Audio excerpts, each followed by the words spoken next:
You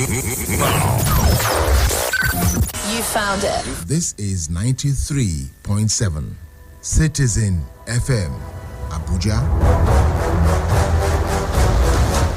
The time is 6 o'clock. Welcome to Citizen FM News. I am Didi, and first, the highlights. State governments continue to battle flood situations. Nigeria partners India on anti-money laundering protocol. And on the foreign scene, British Prime Minister Liz Truss resigns. Nigeria's anti-graft agency, the Economic and Financial Crimes Commission, and India's Enforcement Directorate have pledged the commitment to partner and to collaborate in matters of mutual respect and interest, particularly money laundering and other economic and financial crimes. The heads of the two agencies, EFCC's chairman Abdul Rashid Bawa and ED's director Sanjay Mishra, made the pledge at a meeting in India on the sidelines of the 90th Interpol General Assembly in New Delhi, India.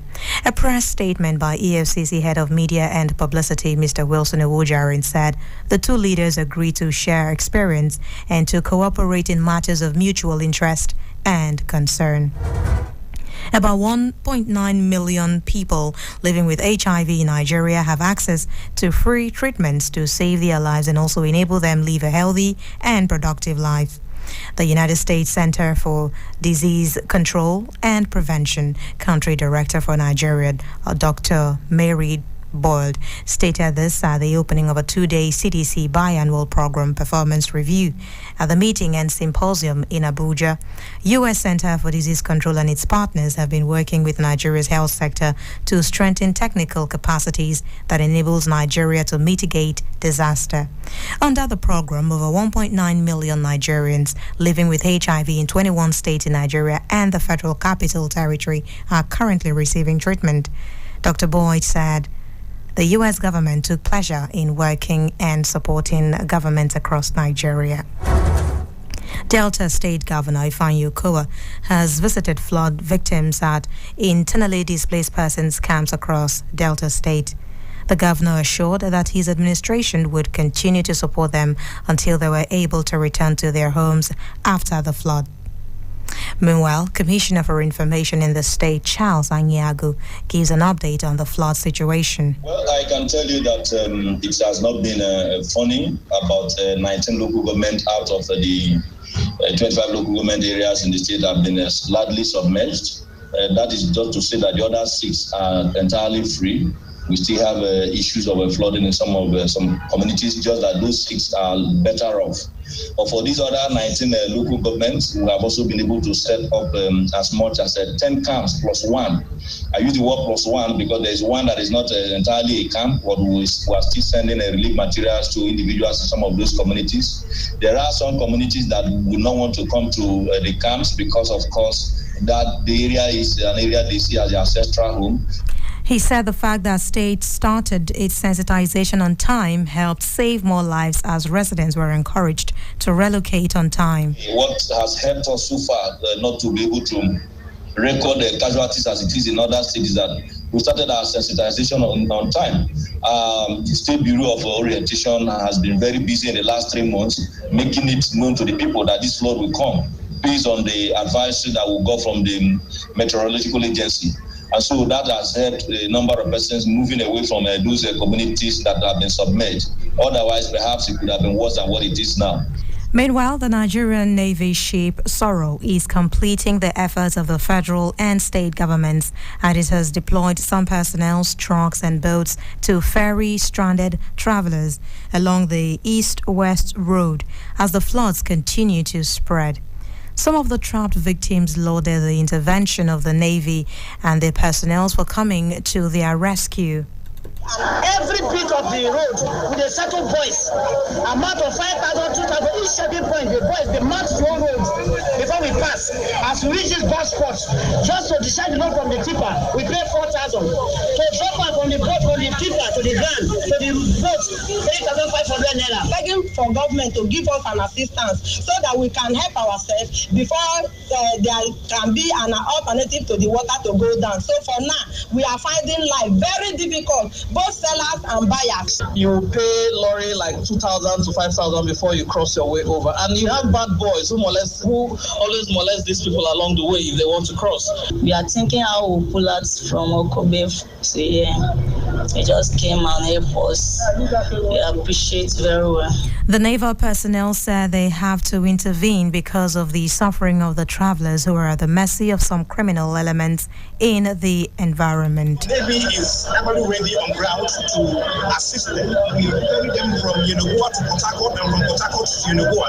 And at the fringes of Patani, we ferry them from Patani to Delta and from Delta to Patani. And that is how it has been, and that is how it will continue until the end of the situation.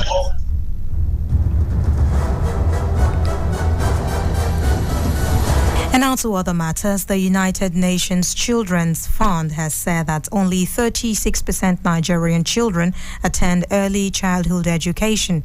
UNICEF education specialist Yetunde Oluwatosin disclosed this at a media dialogue organized by Early Childhood Education by the Child Rights Information Bureau of the Federal Ministry of Education in collaboration with UNICEF in Sokoto. UNICEF stated that about 10 million children are not enrolled in ECE, even though it is a critical foundation for all forms of learning and development for children.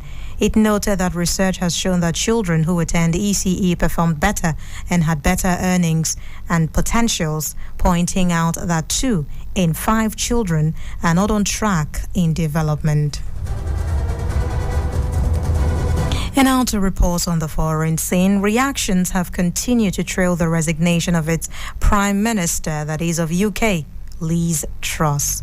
The British Prime Minister had faced a hectic week in the country and a hostile parliament before finally quitting today. Office at a time of great economic and international instability. Families and businesses were worried about how to pay their bills. Putin's illegal war in Ukraine threatens the security of our whole continent, and our country has been held back for too long by low economic growth. I was elected by the Conservative Party with a mandate to change this. We delivered on energy bills and on cutting national insurance. And we set out a vision for a low-tax, high-growth economy that would take advantage of the freedoms of Brexit.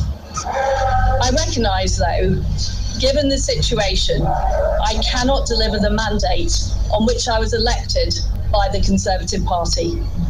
I have therefore spoken to His Majesty the King to notify him that I am resigning as leader of the Conservative Party.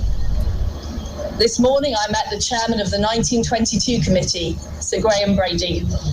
We've agreed that there will be a leadership election to be completed within the next week. This will ensure that we remain on a path to deliver our fiscal plans and maintain our country's economic stability and national security. The chairman of the influential 1922 Committee of Backbench Tory MPs, Sir Graham Brady, says he expects a leadership result by Friday next week. The 1922 committee chairman says he expects Tory members to be included in the leadership contest.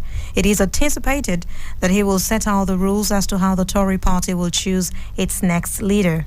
About what the exact rules will be, but I think given where we are as a country, we need a fast competition where we can just get a very, very quick battle of ideas. Hopefully we can get some coalescing around a decent candidate, and then we can just move forward and get on with the job of governing. Labour leader Keir Starmer Edie Davey says the leader of the Liberal Democrats have all called for a general election to be called immediately. The public are paying with higher prices, with higher mortgages. So we can't have a revolving door of chaos. We can't have another experiment at the top of the Tory party. There is an alternative, and that's a stable Labour government. And the public are entitled to have their say, and that's why there should be a general election. On the public, through higher prices and mortgages, is considerable. This is not a soap opera. These are real lives that are being impacted by the mess at the top of the Tory party. We've had this revolving door. We've had these experiments at the top of the Tory party. The public are entitled to choose between this utter chaos and a Labour Party which will stabilise the economy and have got a clear plan for growth, for living standards. A cross-section of residents expressed relief at the resignation of Liz Truss. They've made a mockery. It is a total disgrace. They should be all sacked and a new lot put in. They can't do any worse than the other lot. As for the opposition, there is no opposition. It's all been done for them and sorted out. I think she does need to step down, yeah. She made a really big mistake with that budget, which she wasn't calling a budget, but it was a budget. She's lost all their confidence. She's certainly lost the confidence, to my mind, of the British people. So I think she should go. I don't know what they're going to do next. It looks like a real kind of right-wing thing is going to happen, where they're just going to basically coronate whoever's going to be coming up next, whether it's Jeremy Hunt or somebody else. And again, no one's voted for this, and it's just being imposed upon us. And I just think the rise of the right wing in this. But I am disgusted with the new Prime Minister. She, and the cost of living now, there's people who have got normal jobs who are just working to pay their rent.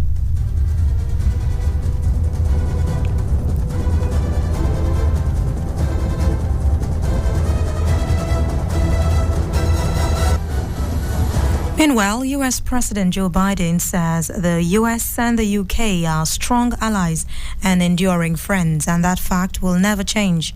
He thanks Prime Minister Liz Truss for her partnership on a range of issues, including holding Russia accountable for its war against Ukraine. He said the U.S. will continue close cooperation with the U.K. government as they work together to meet the global challenges both nations face. Meanwhile, French President Emmanuel Macron said it was important that the UK finds stability as soon as possible. Arriving at the European Union summit in Brussels, he told reporters that France wants above all else stability. And he said on a personal level he is living sad, or he's always sad to see a colleague go. And away from that, Ukrainians conserved electricity and some went without running water today to ease pressure on the grid and to allow the repair of infrastructure that was destroyed by Russian airstrikes as Kiev's forces advanced towards the city of Kherson. Although Ukraine is successfully prosecuting counteroffensives against Russian forces in the east and the south, it is struggling to protect power generating facilities and other facilities from Russian missiles and drone strikes, which appear designed to disrupt and demoralize people as winters approach. And we are working to guarantee the complete safety of the Ukrainian sky. We already have significant results. 233 Shahid UAVs and dozens of missiles were shot down during the month. 10 Iranian drones were destroyed today, and this is only in the Kiev direction. Another 11 Shahid UAVs were shot down thanks to the soldiers of the South Air Command. There is new damage to critical infrastructure. Today, 3 energy facilities were destroyed by the enemy. Of course, we will do everything possible to restore the normal energy capabilities of our country. Reacting, President Joe Biden of the U.S. says Russian President Vladimir Putin is on an incredibly difficult position to alter the war in Ukraine, and he has run out of options beyond trying to brutalize civilians into surrender. He accused the Russian president of trying to intimidate Russians or Ukrainians into capitulating. I think that Vladimir Putin finds himself in an incredibly difficult position. And what it reflects to me is it seems his only tool available to him is to brutalize individual citizens in Ukraine, Ukrainian citizens, to try to intimidate them into capitulating.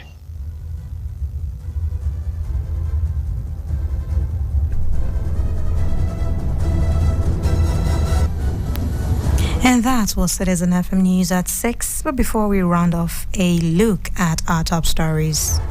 State governments in Nigeria have continued to battle flood situations across the country. Nigeria has partnered India on anti-money laundering protocol. And we told you on the foreign scene the British Prime Minister Liz Truss has resigned. And that's the news is edited by Lawrence Omoete. To listen to us online, please visit citizenfm.ng I am Didi Eno. Do stay with us. Evening Jollof continues. Abuja. Wake up. Reach out. Speak up. Speak out. You are the voice of a new generation. And this is your station. Talk Radio.